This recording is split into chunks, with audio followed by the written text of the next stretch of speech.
Sabah olmasın, gün doğmasın diye derin uykulara yattım bu akşam. Senden ne kalmışsa bana geriye, hepsini ateşte yaktım bu akşam. Zincire vurulmuş kölen gibiydim, kırdım zincirleri, hürüm bu akşam.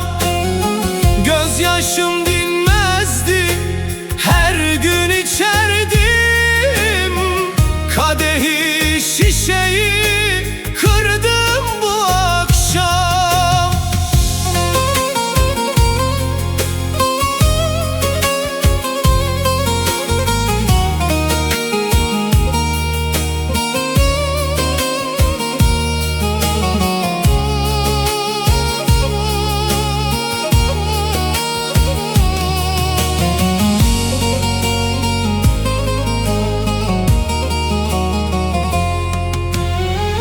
Her şeyi yeniden düşündüğümde ne aptalmışım ben, bildim bu akşam.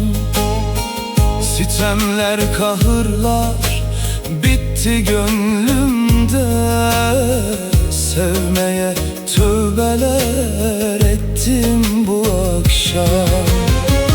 Zincire vurulmuş kölen gibiydim, kırdım zincirleri, hürüm bu akşam.